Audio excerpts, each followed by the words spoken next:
আসসালামু আলাইকুম। Visa related নতুন আরেকটা ভিডিওতে আপনাদেরকে স্বাগত জানাচ্ছি। আমি সোহরাব, আপনারা দেখছেন সুমন সোহরাব।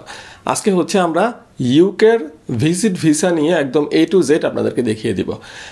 আপনি ইংল্যান্ডের জন্য যদি অ্যাজ এ ট্যুরিস্ট অ্যাপ্লাই করতে চান, আপনি ঘরে বসে নিজে নিজে কীভাবে অ্যাপ্লাই করতে পারবেন একদম A to Z দেখিয়ে দিব। আপনার কী কী ডকুমেন্টস লাগবে, আপনার কত টাকা ভিসা ফি দিতে হবে, আপনার এলিজিবিলিটি রিকোয়ারমেন্টসগুলো কী কী, আপনি ওখানে যে কী করতে পারবেন কী করতে পারবেন না, মানে ডিটেল সব কিছু, এবং অনলাইনে কীভাবে ফর্মটা ফিল আপ করবেন, প্রত্যেকটা জিনিস আজকের ভিডিওতে থাকবে। সো ভিডিওটা একটু লম্বা হবে, বাট আপনার যদি সত্যিই নিজে নিজে অ্যাপ্লাই করার ইচ্ছা থাকে এবং সাকসেসফুলি অ্যাপ্লাই করার ইচ্ছা থাকে, ভিডিওটা না টেনে দেখবেন, তাহলে সব কিছু বুঝতে পারবেন, আপনার কোথাও ভুল হবে না। টেনে দেখলে কোথাও আপনার ভুল হয়ে যাবে, আলটিমেটলি আপনার ওই যে ভিসা ফিটাই মানে পানিতে যাবে। যাই হোক, চলুন সরাসরি ভিডিওটা শুরু করা যাক। অ্যাপ্লিকেশনের প্রসেসগুলো দেখা যাক, কীভাবে আমরা কি করব, এবং বাকি জিনিসগুলো কম্পিউটার স্ক্রিনে আমি দেখিয়ে দিচ্ছি। তো কম্পিউটার স্ক্রিনে যাওয়ার পূর্বে ছোট একটা রিকোয়েস্ট থাকবে। অনেকেই আপনারা আছেন যারা আমার ভিডিও দেখেন কিন্তু চ্যানেলটা সাবস্ক্রাইব করেন না, তাদেরকেই রিকোয়েস্ট অ্যাকচুয়ালি সাবস্ক্রাইব করে দিন যদি ইউটিউব চ্যানেলে দেখতেছেন। আর যদি ফেসবুকে দেখতেছেন, ফেসবুক পেজটা ফলো করতে পারেন, তাহলেই আমার সাথে কানেক্টেড থাকবেন। আমি নিয়মিতই হচ্ছে ভিসা, পাসপোর্ট এগুলো নিয়ে ভিডিও করে থাকি। তো দেখতে পাচ্ছেন আমি হচ্ছে কম্পিউটার স্ক্রিনে চলে আসছি, এবং কম্পিউটার স্ক্রিনে এসে ফার্স্টে আমরা হচ্ছে টাইপ করব, গুগলে এসে আমরা টাইপ করব ইউকে ভিসা অ্যাপ্লিকেশন লিখে আমরা টাইপ করব। মানে ফার্স্টে গুগলে আসবেন, গুগলে এসে এটা টাইপ করবেন ইউকে ভিসা অ্যাপ্লিকেশন লিখে টাইপ করার পরে আপনি দেখতে পাবেন এই যে gov.uk এর আন্ডারে এই যে apply for a standard visitor visa, এই লেখাটা যেখানে আছে আপনি সেখানে ক্লিক করবেন। ক্লিক করলে আপনি সরাসরি ট্যুরিস্ট ভিসার জন্য যে অ্যাপ্লিকেশনের মানে অপশনটা আসবে সেখানে আপনি সরাসরি চলে আসবেন। আর উপরে ইউআরএল তো লিঙ্কটা আছেই, আমি ভিডিও ডেসক্রিপশনে বিশেষ করে যারা ইউটিউবে দেখতেছেন এই লিঙ্কটা দিয়ে দিব, ওখান থেকে আপনি সরাসরি এখানে চলে আসতে পারবেন। আদারওয়াইজ আপনি গুগলে ক্লিক করে এখানে আসতে পারবেন। ওকে, তারপরে আমরা যদি একটু নিচে যাই, এখানে একটা ইম্পর্টেন্ট ইনফরমেশন আছে, লাইক এখানে কিন্তু বল আছে, দেখুন, the earliest you can apply is 3 months before you travel. তার মানে আপনি যেই দিন অ্যাপ্লাই করবেন তার 3 মাসের মধ্যে আপনার ট্রাভেল করার ডেটটা হইতে হবে। এমন না আপনি জানুয়ারিতে অ্যাপ্লাই করতেছেন আর আপনি ট্রাভেল করবেন হয়তো জুন মাসে, মানে এত গ্যাপ দেওয়া যাবে না, 3 মাসের মধ্যে হইতে হবে। সো এই জিনিসটা মাথায় রাখতে হবে ফার্স্টেই, যে আপনি অ্যাপ্লাই করবেন তখনই যে আপনার উইথিন 3 মাসের মধ্যে আপনি ট্রাভেল করতেছেন। তারপরে হচ্ছে এখানে কিছু এলিজিবিলিটি রিকোয়ারমেন্টস আছে, এবং আপনি কি করতে পারবেন কি করতে পারবেন না এগুলো এখানে বলা আছে, ওদের ওয়েবসাইটেই আছে, অফিসিয়াল ওয়েবসাইট কিন্তু এটা। সো এখন আপনি দেখতে পাচ্ছেন আমি এখন এলিজিবিলিটি রিকোয়ারমেন্টসগুলো দেখাচ্ছি, এবং একটু ভিডিওটা পজ করে এগুলো একটু পড়ে নেবেন, তাহলে আপনারই সুবিধা হবে, আপনি বুঝতে পারবেন আপনি এলিজিবল কি না ইউকের ট্যুরিস্ট ভিসার জন্য। আর এখন যেটা দেখতে পাচ্ছেন সেটা হচ্ছে আপনি ইউকেতে ভিজিট ভিসায় যাওয়ার পরে কি করতে পারবেন এবং কি করতে পারবেন না। সো এই জিনিসগুলো কিন্তু আপনাকে জানতে হবে, আদারওয়াইজ কিন্তু আপনি হয়তো ইউকে পৌঁছে গেছেন, বাট একটা ওই যে করতে পারবেন না এমন একটা কিছু করে ফেলছেন, আপনাকে কিন্তু আবার বাংলাদেশে ফেরত পাঠানো হবে। সো এই জিনিসগুলো একটু কেয়ারফুলি পড়ে নেবেন, দেখে নেবেন যে আপনি কি করতে পারবেন কি করতে পারবেন না। এবার আসি হচ্ছে ভিসা ফি নিয়ে, কত টাকা অ্যাকচুয়ালি ভিজিট ভিসার জন্য ফি। এখানে দেখতেই পাচ্ছেন ওনাদের ওয়েবসাইটে কিন্তু বলা আছে স্ট্যান্ডার্ড ভিজিটর ভিসার জন্য 115 পাউন্ড লাগবে, এবং আপনি ম্যাক্সিমাম স্টে করতে পারবেন 6 মাসের জন্য।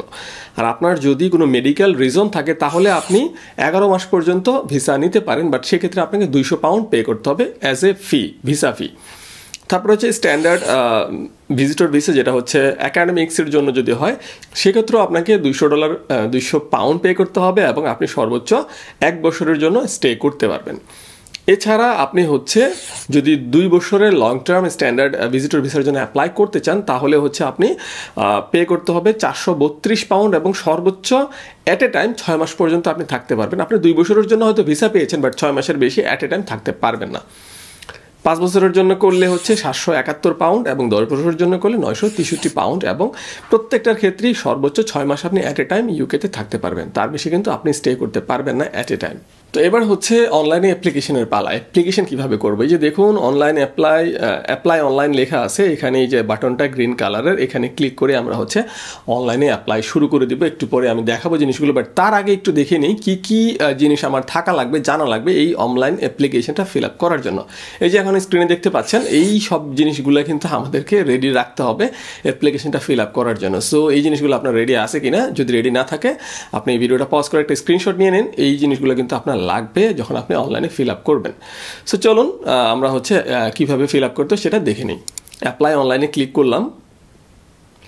ফার্স্টেই হচ্ছে ল্যাঙ্গুয়েজ, আপনি কোন ভাষায় ফিল আপ করতে যাচ্ছেন। এখানে কিন্তু বাংলা ভাষাও আছে, হ্যাঁ, তবে আমি ইংলিশে ফিল আপ করতেছি, ইংলিশটা আমার কাছে ইজি মনে হয়। আপনারা ইংলিশে ফিল আপ করতে পারেন, চাইলে বাংলাও ফিল আপ করতে পারেন, ল্যাঙ্গুয়েজটা বাংলাও অ্যাভেলেবেল আছে।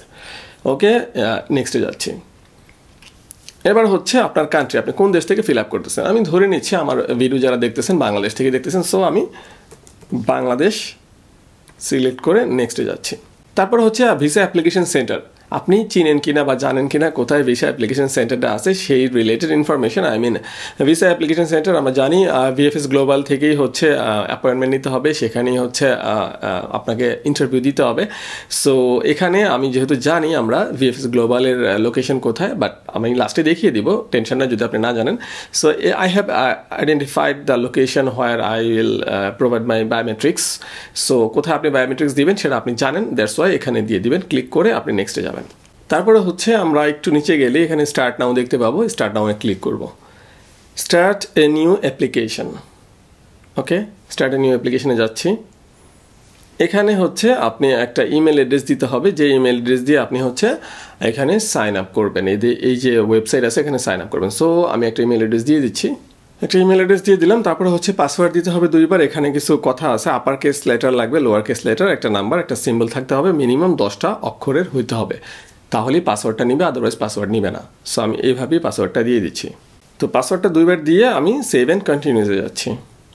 তারপরে হচ্ছে আমরা একটু নিচে যাব, who does the email address belong to, কার, আপনার নিজস্বই, তাই সো ইউ দিবেন। তারপরে হচ্ছে সেভ অ্যান্ড কন্টিনিউতে যাবেন। আপনার কি কোনো অন্যান্য ইমেল অ্যাড্রেস আছে? না, আমাদের আর কোনো ইমেল অ্যাড্রেস থাকলেও নাই। সো সেভ অ্যান্ড কন্টিনিউতে যাব। তারপরে হচ্ছে প্রোভাইড ইউর টেলিফোন নাম্বার, আপনার টেলিফোন নাম্বারটা দিতে হবে। সো কান্ট্রি কোড সহ টেলিফোন নাম্বারটা দিয়ে দিবেন। আমি এখানে একটা ফেক নাম্বার দিব যেহেতু এটা ডেমো। ওকে, তারপরে হচ্ছে এই টেলিফোন নাম্বারটা আপনি হচ্ছে কোথায় কোথায় ইউজ করেন সেটা, for use while in UK, তার আপনি ইউকের ভিতরে এটা ইউজ করবেন, ইউকের বাইরেও ইউজ করবেন, এরকম। তারপরে হচ্ছে এটা কি, আমি এটা মোবাইল ফোন নাম্বার, যেহেতু মোবাইল ফোন নাম্বার সিলেক্ট করে আমি সেভ অ্যান্ড কন্টিনিউসে দিচ্ছি। Do you have any other telephone number? No, আমাদের আর কোনো টেলিফোন নাম্বার নাই, সেভ অ্যান্ড কন্টিনিউসে যাচ্ছি। তারপরে হচ্ছে are you able to be contacted by telephone, আপনাকে কি টেলিফোনের মাধ্যমে খুঁজে পাওয়া যাবে? ইয়েস। কীভাবে, আপনি কি SMS এর মাধ্যমে চাচ্ছেন না ফোন কলের মাধ্যমে চাচ্ছেন? তো এখানে আপনি আপনার ভয়েস সিলেক্ট করে দেবেন আপনি কোনটা চাচ্ছেন। আমি 2টাই দিচ্ছি, আমি টেলিফোন কলের মাধ্যমে আমাকে খুঁজে পাওয়া যাবে, টেক্সট মেসেজের মাধ্যমে পাওয়া যাবে। সেভ অ্যান্ড কন্টিনিউ দিলাম। তারপরে হচ্ছে এখানে আপনার ইনফরমেশন দেওয়া শুরু করতে হবে, আপনার ফার্স্টে গিভেন নেম এবং ফ্যামিলি নেম, এগুলো কিন্তু আপনার পাসপোর্টের সাথে মিল থাকতে হবে, একদম অ্যাজ ইট ইজ পাসপোর্টে যেভাবে আছে, না হলে কিন্তু ভিসা অ্যাপ্লিকেশন রিজেক্ট হয়ে যাবে। সো সাবধান। ওকে, আমি ফিল আপ করে দিচ্ছি। জাস্ট আমি একটা ডেমো নাম দিয়ে দিলাম, মিহসান হোসেন আমার ছেলের নাম। তো সেভ অ্যান্ড কন্টিনিউতে যাচ্ছি। তারপরে হচ্ছে আপনার কি অন্য কোনো নাম আছে কি না যেটা আপনি না পরে চেঞ্জ করেছেন? না, আমাদের নাম একটাই, সো নো। ওকে, আপনার জেন্ডার মেল। তারপরে হচ্ছে what is your relationship status, এটা আপনার ভয়েস আপনি দিবেন, সিঙ্গেল দিয়ে দিলাম। তারপরে হচ্ছে ইউর অ্যাড্রেস, আপনার অ্যাড্রেস এখানে ফিল আপ করতে হবে। সো আমি একটা ডেমো অ্যাড্রেস দিয়ে দিচ্ছি। ওকে, অ্যাকচুয়ালি আমার অ্যাড্রেসই দিয়ে দিলাম। তো ইন দিস অ্যাড্রেস অলসো, মানে আপনার এটা কি বর্তমান ঠিকানা কি না, ইয়েস দিয়ে দিলাম যদি বর্তমান ঠিকানা হয়, না হলে নো দিলে আবার এগুলো ফিল আপ করতে হবে, ঝামেলা যাচ্ছি না, সেভ অ্যান্ড কন্টিনিউতে যাচ্ছি। অ্যাবাউট দিস প্রপার্টি, এই property how long you have been live in this address, এই জায়গায় আপনি যে অ্যাড্রেসটা দিয়েছেন সেটাতে কত বছর ধরে আপনি আসেন। ইয়ার সিলেক্ট করে আমি এই অ্যাড্রেসে ধরেন 30 বছর ধরে আসি, সো দিয়ে দিলাম। তারপরে এটাকে আপনার নিজের নাকি আপনি ভাড়ায় আসেন বা অন্যান্য? নিজের, so no own it, save and continue. Your passport, তারপরে হচ্ছে ওকে পাসপোর্ট নাম্বারটা দিতে হবে, এটা একটা ডেমো নাম্বার দিয়ে দিব, এই ফেক নাম্বার, মানে just as a demo. Issuing authority, place of issue, এটা কিন্তু পাসপোর্টে লেখা থাকবে আপনার পাসপোর্ট ইস্যুইং অথরিটি কে বা প্লেস অফ ইস্যু, এগুলো কিন্তু আমাদের পাসপোর্টে লেখা থাকে, তাই না? যেমন আমার পাসপোর্টে লেখা আছে লাইক DIP/DHAK, আপনাদেরটা তো এটাই থাকার কথা যদি ঢাকা থেকে করে থাকেন, মোস্ট প্রবাবলি বাংলাদেশ থেকে করালে এটাই থাকে। তো আপনার পাসপোর্ট আপনি চেক করলে পেয়ে যাবেন, আপনার পাসপোর্টে হচ্ছে লেখা থাকবে ইস্যুইং অথরিটিটা কি, এটা লেখা আছে পাসপোর্টে। তারপরে পাসপোর্টের ইস্যু ডেটটা দিয়ে দিবেন, লাইক ফর এক্সাম্পল আমি একটা ডেমো ডেট দিয়ে দিই, 2001/1/2024 সালের ইস্যু হয়েছে, 10 বছর expiry date, so same wise okay দিয়ে দিলাম। তারপরে এগুলো কিন্তু অ্যাজ ইট ইজ পাসপোর্টের মতো হইতে হবে, নাহলে কিন্তু পরে রিজেক্ট হয়ে যাবে। Identity card, do you have a valid national identity card? Yes, অবশ্যই আছে। এখানে এনআইডি কার্ডের ইনফরমেশন লাগবে, এনআইডি কার্ডের নাম্বার, আমি একটা নাম্বার দিয়ে দিচ্ছি 3-4। ইস্যুইং অথরিটি অবশ্যই বাংলাদেশ। ইস্যু ডেট, এটা if applicable. Okay, issue date NID কার্ডের আছে কিনা একটু দেখে নিই। এনআইডি কার্ডে ইস্যু ডেট, হ্যাঁ, প্রদানের তারিখ আছে। ইস্যু ডেট কিন্তু থাকে এনআইডি কার্ডে, প্লাস্টিক লেমিনেটিং করাগুলোতে থাকে, এবং স্মার্ট কার্ডেও ইস্যু ডেট লেখা আছে। সো আপনার ইস্যু ডেট দিয়ে দিবেন, বাট এক্সপায়ারি ডেট তো থাকার কথা না, এনআইডি কার্ড তো আজীবনের জন্য। সো এখানে আপনি ইস্যু ডেটটা দিয়ে দিবেন। ইফ অ্যাপ্লিকেবল আছে, সো খালি রাখলেও সমস্যা হবে না। সো আমি আর দিচ্ছি না, বাট আপনি দিয়ে দিবেন।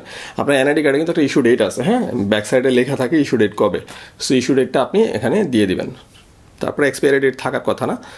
সো 7 কন্টিনিউতে যাচ্ছি।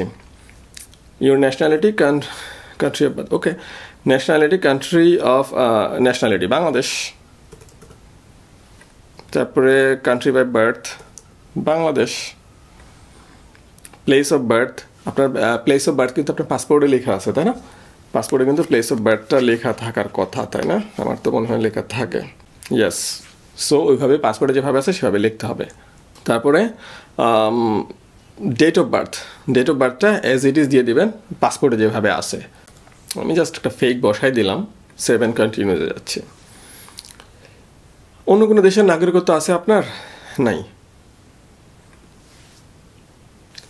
এমপ্লয়মেন্ট স্ট্যাটাস, আপনি যদি চাকরি বাকরি করেন সেক্ষেত্রে আপনি এখানে এমপ্লয়েড দিবেন, আর যদি রিটায়ার্ড হয়ে এটা দেবেন, মানে অ্যাজ আপনার ওয়াইজ আপনি সিলেক্ট করবেন আপনি কি। আনএমপ্লয়েড হলে আনএমপ্লয়েড দিবেন। সো আমি দিলাম জাস্ট যে সেলফ এমপ্লয়েড দিলেও আবার এখানে লিখতে হবে যে আপনার মানে কি করেন, ফ্রিল্যান্সার দিয়ে দিলাম। How much do you earn from this job in a year, বছরে কত টাকা আপনি আর্ন করেন, পাউন্ডে দিবেন নাকি বিডিটিতে দিবেন? আমি বিডিটিতে দিলাম। ফর এক্সাম্পল ধরেন 1 বছরের কথা বলছে, আনুমানিক একটা ভ্যালু দিবেন। কম বেশি, মানে খুব বেশি কম দিলে কিন্তু ভিসা পাওয়ার চান্স কম, কারণ বুঝবে আপনার টাকা পয়সা নাই। সো বুঝে কিনা দিয়েন। ওকে, আমি দিয়ে দিচ্ছি ফর এক্সাম্পল মাসে হচ্ছে 2 লাখ, 12 মাসে 24 লাখ টাকা দিয়ে দিচ্ছি। তার মানে ভাইবেন না আমার আবার এত টাকা ইনকাম হয়। Okay, your income and savings, do you have other income or any savings, আপনার কি কোনো সেভিংস আছে এছাড়া, মানে অন্যান্য কোনো ইনকাম আছে বা সেভিংস আছে? ধরলাম আমার নাই, থাকলে ইয়েস দিবেন, দিয়ে এখানে দেখায় দিবেন। About the cost and visit, how much money you personally planning to spend on your visit, মানে আপনি ইউকেতে যাওয়ার পরে আপনি কত ডলার বা কত টাকা খরচ করতে যাচ্ছেন। হ্যাঁ, আমি যদি মানে বিডিটিতে দেখাই যে ধরেন আপনি হচ্ছে 2 লাখ টাকা খরচ করবেন, তারপরে 7 কন্টিনিউসে দিলাম। About your financial situation, what is the total amount of money you spend on each month, আপনি পার মাসে কত টাকা খরচ করেন। সো এখানে একটু তার থেকে বেশি দেখাইতে হবে, ইউকেতে যত টাকা খরচ করেন। ফর এক্সাম্পল আপনি 3 লাখ টাকা দেখালাম। পেইং ফর ইউর ভিজিট, আপনার এই যাওয়ার জন্য কে আপনার টাকাটা পেমেন্ট করবে? Will anyone be paying towards the cost of your visit? No, অন্য কেউ দিবেন, আমারটা আমি দিব। Your plan travel information, date of plan to arrive in UK, আপনি কত তারিখের মধ্যে ইউকেতে পৌঁছাতে চাচ্ছেন, মানে প্রবাবল ডেটটা কবে। ফার্স্টে কিন্তু বলছিলাম আপনি যেদিন অ্যাপ্লাই করবেন তার 3 মাসের মধ্যে কিন্তু হইতে হবে। সো আমি যদি ফর এক্সাম্পল আজকে হচ্ছে ডিসেম্বরের 19 তারিখ, আমি যখন ভিডিওটা রেকর্ড করতেছি, সো আমি দিয়ে দিলাম ধরেন ফেব্রুয়ারি মাসে। খুব আবার মানে 1 সপ্তাহের মধ্যে দিয়ে না, তাহলে হবে না, সময় দিতে হবে। So for example 1/2/2025, date of plan to leave the UK থেকে আপনি ফেরত আসবেন কত তারিখে। তো যেহেতু 6 মাসের জন্য পাবো, ধরেন 1 মাসের জন্য থাকবো, এরকম একটা প্ল্যান। ওকে, 7 কন্টিনিউ। স্পোকেন ল্যাঙ্গুয়েজ প্রেফারেন্সেস, অবশ্যই ইংলিশ জানি। মেন রিজন আপনি কেন যাচ্ছেন, এখানে কিন্তু অনেকগুলো রিজন আছে। আমরা কিন্তু ট্যুরিস্ট ভিসা নিয়ে কথা বলতেছি। আপনি কিন্তু এই ভিজিট ভিসা শুধু যে ট্যুরিজমের জন্য না তা না, আরও অনেক অপশন আছে। হ্যাঁ, আমরা ট্যুরিস্টে দিচ্ছি, বাট আপনি অন্য কোনো পারপাসে হলে সেটা সিলেক্ট করে নেবেন আপনার ওয়াইজ। 7 কন্টিনিউসে যাচ্ছি। Main reason for your holiday visit, tourist. 7 continue. Your activities, আপনি ওখানে যে অ্যাকচুয়ালি কী করতে যাচ্ছেন, হ্যাঁ, সেটা লিখতে হবে। সো সেটা আপনি গুছিয়ে ইংলিশে সুন্দর করে লিখে দিবেন। 500টা অক্ষর হইতে পারবে সর্বোচ্চ, এর বেশি লিখতে পারবেন না। সো আমি একটু লিখে দিচ্ছি।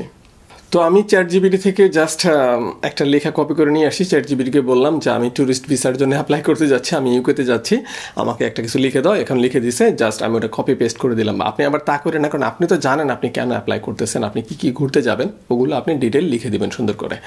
চ্যাটজিপিটি থেকে হেল্প নিতে পারেন আপনার লেখাটা গুছানোর জন্য, বাট চ্যাটজিপিটির উপর ব্লাইন্ডলি ডিপেন্ড করেন না, যেটা আমি করছি, কারণ এটা ভিডিও মেক করার জন্য। That's it. Okay, people financially dependent on you, আপনার উপর কারা কারা ডিপেন্ড করতেছে। হ্যাঁ, does anyone rely on your financial support, আপনার উপর কি কেউ ডিপেন্ড করতেছে কি না। যদি ইয়েস হয় ইয়েস দিবেন, নো হলে নো দিবেন। সো আমি নো দিচ্ছি, আমি একাই আমার সাপোর্ট দিই, আমার ফাইন্যান্সিয়াল আর কোনো সাপোর্ট দিই, যেহেতু আমি বলছি আমি single. Okay, save and continue. Give details about your first parent, এখন হচ্ছে বাবা মার ইনফরমেশান লাগবে। সো ফার্স্টই হচ্ছে ধরুন মাদারের ইনফরমেশনই দিই ফার্স্টে, গিভের নেম আম্মুই লিখি, আম্মু হোসেন। ওকে, তারপরে যে ডেমো, কোনো প্যারা নাই। ডেট অফ বার্থ, একটা ডেট অফ বার্থ দিয়ে দিই, 1 ফেব্রুয়ারি 1980। Country of nationality Bangladesh. Have they always had the same nationality, yes. তারপরে হচ্ছে বাবার ইনফরমেশন, ডেট অফ বার্থ দিয়ে দিলাম, ন্যাশনালিটি সবসময় একটাই ছিল। Okay, save and continue. বাবা মার ইনফরমেশন হয়ে গেল। এখন হচ্ছে family who live in the UK, do you have any family in the UK, যদি আপনার ইউকেতে কোনো পরিবারের কেউ থাকে তাহলে অবশ্যই ইয়েস দিবেন, সেক্ষেত্রে তাদের ইনফরমেশন চাবে, না থাকলে নো দিবেন, save and continue. Travelling as a part of organised group, আপনি কি কোনো গ্রুপের সাথে যাচ্ছেন, will you be travelling to the UK as a part of organised group, কোনো গ্রুপের সাথে যাচ্ছেন তাহলে ইয়েস দিয়ে সেই অর্গানাইজড গ্রুপের ইনফরমেশন লাগবে। সাপোজ আমি যদি ইয়েস প্রেস করি, দেখেন ওই গ্রুপের নাম চাচ্ছে, আর আপনি যদি মানে সলো আপনি নিজে যেতে যাচ্ছেন তাহলে নো দিয়ে সেভ অ্যান্ড কন্টিনিউতে যাবেন। ট্রাভেলিং উইথ আদার পার্সন, আপনার সাথে কি আর কেউ যাচ্ছে, সেক্ষেত্রে ইয়েস দিয়ে তার ইনফরমেশন লাগবে, আর যদি না হয় নো দিয়ে just save and continue. Accommodation in the UK, আপনি ইউকেতে do you have an address, আপনার কি ইউকেতে যে কোথাও থাকবেন এরকম কোনো অ্যাড্রেস আপনার কাছে আছে, অবশ্যই থাকতে হবে, আদারওয়াইজ আপনি কোথায় থাকবেন। সো সেভ অ্যান্ড কন্টিনিউ দিবেন, তারপরে অ্যাড্রেস চাইবে, এই যে দেখুন অ্যাড্রেস চাই গেছে। এখানে হচ্ছে ফার্স্টে যে কথাটা বলছে যে where are you planning to stay in UK, আপনি যদি কোনো আপনার ফ্রেন্ডের সাথে বা রিলেটিভের সাথে কারো সাথে থাকতে চান তার ফুল নেম এখানে দিতে হবে। আদারওয়াইজ আপনি হচ্ছে কোনো ইউকের হোটেলের অ্যাড্রেস দিতে পারেন, কারণ কোনো রিলেটিভ না থাকলে আপনি হোটেলেই তো থাকবেন। সো সেক্ষেত্রে এখানে হোটেলের অ্যাড্রেস দিয়ে দিবেন, আপনি কোথায় থাকবেন সেই অ্যাড্রেসটা আপনি এখানে বসিয়ে দিবেন। তো আমি আর এটা ফিল আপ করবো না, আমি একটু ব্যাকে যাব। ওকে, আমি বলবো যে আমার নাই কোনো অ্যাড্রেস। ওকে, আবারও কিন্তু অ্যাকোমোডেশন প্ল্যান রিলেটেড কোশ্চেনই করছে, যেটা হচ্ছে আপনি কোথায় ইউকেতে থাকবেন, আপনার গিভ অ্যাজ মাচ ডিটেল, মানে সবচেয়ে বেশি যত সম্ভব ডিটেল দেওয়া যায় যে আপনি কোথায় থাকবেন, সেটা ফ্রেন্ডের সাথে থাকবেন নাকি হোটেলে থাকবেন না কোথায় থাকবেন সেটার ইনফরমেশন যাচ্ছে। সো সেই ইনফরমেশনটা আপনাকে দিতে হবে, আপনি কোথায় থাকবেন লোকেশন কিন্তু দিতে হবে। সো আমি জাস্ট চ্যাটজিপিটি থেকে আবারও এনে একটা ইউকের একটা হোটেলের অ্যাড্রেস দিয়ে দিলাম এখানে। হ্যাঁ, তো আপনি আপনারটা অ্যাকুরেটলি দিয়ে দিবেন, আমি জাস্ট যেহেতু ডেমো এত প্যারা নেওয়ার কিছু নাই। ওকে, সেভ অ্যান্ড কন্টিনিউসে যাচ্ছি। UK travel history, have you been UK, last 10 বছরে কি ইউকে গিয়েছেন, না যাই নাই, সো নো। আপনি কি Australia, Canada, New Zealand, USA, Switzerland, European economic area এগুলোতে কোথাও কি গিয়েছেন কি না, আমার মানে আমি যাওয়া হয় নাই, সো 0। আপনার যদি একবার গিয়ে থাকেন এটা 2 to 5 টাইমস, এটা আপনার ওয়াইজ আপনি সিলেক্ট করবেন, সেভ অ্যান্ড কন্টিনিউ দিলাম। Have you been any other countries, মানে আপনি ওয়ার্ল্ডের বাংলাদেশের বাইরে কোনো দেশে কি গিয়েছেন লাস্ট 10 বছরে, গেলে ইয়েস দিয়ে সেক্ষেত্রে নেক্সটে যাবেন, না গেলে নো দিয়ে নেক্সটে যাবেন। ইমিগ্রেশন হিস্ট্রি, আপনি কখনো রিফিউজড হয়েছেন, রিফিউজ মানে রিমুভড, ডিপোর্টেড, মানে এগুলো কিছু হয়েছেন, হইলে কিন্তু খবর আছে, না হয় ভালো, সেভ অ্যান্ড কন্টিনিউ দিয়ে দিলাম, নো দিয়ে। তারপরে হচ্ছে আপনি কি ইউকের ইমিগ্রেশন ল কখনো ব্রেক করছেন, ভাই না করাই ভালো। Convictions and other penalty, criminal কোনো টিএ, সিভিল কোড, অনেক, মানে এগুলো ম্যাক্সিমামই হচ্ছে না হবে, no I have never had any of those, save and continue. War crime, no I have breed, save and continue. Terrorist activity, I mean এগুলো সব উল্টাপাল্টা জিনিস, সো সব নো হবে। টেরোরিস্ট অ্যাক্টিভিটির সাথে আপনি কোনোভাবে ইনভলভ না, তারপর এখানেও হচ্ছে এসে আপনি হচ্ছে no I have read, save and continue. Person of good character, okay? Have you, as a part of your employee, otherwise undertaken paid or unpaid activity and will non-dangerous lies? No. Have you engaged any other activities which might indicate that you may not be considered a person of good character? No. Is there any other information that your character behavior which you would like to make out of? No. Save and continue. এগুলো ম্যাক্সিমামই নোই হবে actually. Your employment হিস্টোরিতে হচ্ছে have you ever work for any the following types of organisation, arm ফোর্সেসের, এগুলো হচ্ছে আপনি যদি কোথাও চাকরি করে থাকেন তাহলে হচ্ছে ইয়েস দিতে হবে, যেমন আপনি আর্ম ফোর্সে ছিলেন কিনা, তারপরে গভর্নমেন্ট সার্ভিস করছেন কিনা, intelligence service. I have not work any of the job listed above দিয়ে আমি ক্লোজ মানে নেক্সটে যাচ্ছি। Additional information about your application. If you needed to add more information about application but you are not able to add further details, আপনি যদি আরও কোনো information add করতে চান আপনার অ্যাপ্লিকেশন সম্পর্কে, ডিটেল আপনি এখানে দিতে পারেন, না হলে সেভ অ্যান্ড কন্টিনিউ যে আপনি নেক্সটে যাবেন। এখানে হচ্ছে আপনার সকল ইনফরমেশন এখানে হচ্ছে আপনি দেখতে পারবেন, আপনি যা যা ফিল আপ করেছেন, কোথাও ভুল থাকলে আপনি আবার এই চেঞ্জে ক্লিক করে কিন্তু চেঞ্জ করে নিতে পারবেন এবং সেটা চেঞ্জ করে নেওয়া উচিত, আদারওয়াইজ ভুলটা সাবমিট হয়ে গেলে তো আর ভিসা হবে না। সো এখানে ভালো করে দেখে টেকে নেবেন, সব কিছু দেখে টেকে আপনি কন্টিনিউতে যাবেন। ওকে, অ্যাপ্লিকেশন থেকে আমরা ডকুমেন্টসে আসছি, উপরে কিন্তু স্টার্টে থেকে অ্যাপ্লিকেশনে ছিলাম, এতক্ষণ ডকুমেন্টসে আসছি। এখন হচ্ছে আমাদের mandatory document passport and travel document হচ্ছে এটা লাগবে। আদার ডকুমেন্টস হিসেবে আপনার এভিডেন্স অফ ফান্ডস, আপনার যে টাকা পয়সা আছে সেটার ইনফরমেশন লাগবে, ব্যাঙ্ক স্টেটমেন্ট লাগবে। তারপরে সেভ অ্যান্ড কন্টিনিউ। এখন আমরা ডিক্লারেশনে যাচ্ছি। ডিক্লারেশনে আমি সব কিছু ডিক্লেয়ার করলাম, আমি যা যা দিছি সব ইনফরমেশন আমার ওকে আছে, কোনো ভুল টুল আমি দেই নাই। I confirm that I am the applicant age 18 or over, আমি 18 বছরের উপরে এবং আমি এটা কনফার্ম করতেছি। তারপরে হচ্ছে ডিক্লারেশনের লাস্টে আবার কনসেন্টটা ডিক্লেয়ার করতেছি, এই যে এটা হচ্ছে কন্টিনিউ দিব। এবার হচ্ছে পে, আপনার ভিসা ফি পেমেন্ট করতে হবে অনলাইনেই। সো আপনার একটা কার্ড থাকা লাগবে কিন্তু, আদারওয়াইজ কিন্তু আপনি পেমেন্টটা করতে পারবেন না। সেখানে এসে আপনি এখানে কয় মাসের জন্য আপনি পেমেন্ট করতে যাচ্ছেন সেটা আপনি এখান থেকে সিলেক্ট করে সেভ অ্যান্ড কন্টিনিউসে দিবেন।